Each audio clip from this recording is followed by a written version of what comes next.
आज सुबह सुबह स्कूल जाने को तैयार हो रही थी कि अचानक मोबाइल की बेल बजी। देखा तो दीपिका मेरी बचपन की सहेली का फोन था। एक हाथ से रसोई की स्लैब साफ करते हुए दूसरे हाथ से फोन उठाया तो दीपिका की आवाज में आज अलग ही खुशी छलक रही थी। आज ही शाम को उसके बेटे की सगाई के फंक्शन में उसने मुझे परिवार आमंत्रित किया। मैंने भी सहर्ष निमंत्रण स्वीकार कर लिया। मोबाइल को डाइनिंग टेबल पर रख पुनः दैनिक कार्यों में लीन हो गई। लेकिन 2-3 साल बाद आज अचानक दीपिका से बात करके अतीत के दिन पुनः याद आ गए। दीपिका के माता पिता कस्बे के नामी गिरामी धनाढ्य थे। कॉन्वेंट स्कूल में उसकी शिक्षा हुई, लेकिन स्वभाव से दीपिका साधारण व बहुमुखी प्रतिभा की धनी थी। मगर ईश्वर को शायद कुछ और ही मंजूर था। एक कार एक्सीडेंट में दीपिका के पिता का देहांत हो गया। मां अपाहिज हो गई व दीपिका का छोटा भाई इस दुख को सह न सका व अवसाद का शिकार हो गया। सगे संबंधियों ने भी साथ नहीं दिया। घर बिक गया मां की बीमारी के चलते। अंततः दीपिका की मां भी चल बसी। अब भाई का इलाज करवाने के बाद जब भाई थोड़ा स्थिर हुआ तो दीपिका के लिए विवाह का प्रस्ताव आया। 2 बच्चों का पिता था आलोक। बड़ा बेटा 10 वर्ष का व बेटी 9 वर्ष की। बच्चों की मां कैंसर के कारण चल बसी थी। आलोक को बच्चों के लिए मां की आवश्यकता थी, अतः दीपिका के पास विवाह का प्रस्ताव भेजा। मुझे याद है आज भी कि हम सब मित्रों ने कितना समझाया था दीपिका को कि वह होनहार है।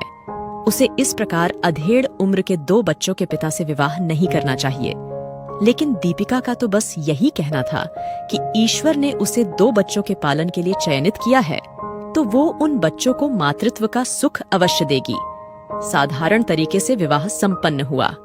विवाह होते ही दीपिका ने अपने पति से जिद करके आलोक के बेटे को भी हॉस्टल से घर बुलवा लिया। बेटी तो पहले से ही घर पर थी।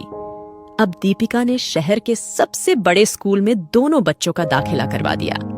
बच्चों को समय और उठाना, पौष्टिक खाना खिलाना, नियमित रूप से स्वयं पढ़ाना, हर दायित्व का निर्वाह बखूबी करती थी। इसी बीच दीपिका गर्भवती भी हो गई तो मैंने उसे बहुत समझाया कि तुम इस बच्चे को दुनिया में आने दो, क्योंकि यह बच्चा तुम्हारा व आलोक का है। तो दीपिका ने मेरी बात मानने से यह कहकर साफ इनकार कर दिया कि उसके मन में कहीं अपने पति की पहली पत्नी के बच्चों के प्रति अपनत्व में कमी न आ जाए, और उसने अपना गर्भपात करवा लिया। अब हमारा मिलना भी कम हो गया क्योंकि मेरे पति का ट्रांसफर दूसरे शहर में हो गया था।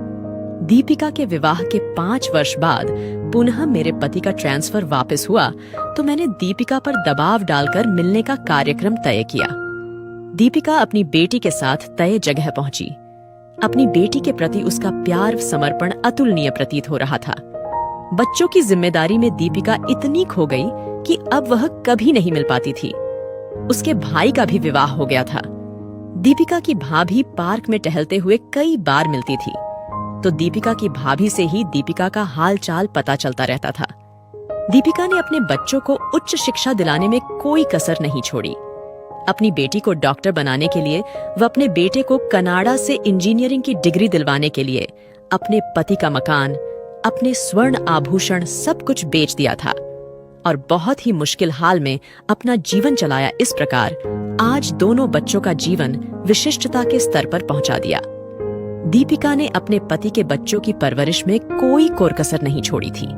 तन मन धन तीनों से सींचकर उन्हें वह सुखद भविष्य दिया था जो शायद उनकी सगी मां भी न दे पाती। अगले दिन मैं अपने पति के साथ दीपिका के बेटे की सगाई में पहुंची। बेबी पिंक साड़ी में हल्के मेकअप में दीपिका मुझे किसी देवी से कम नहीं लग रही थी।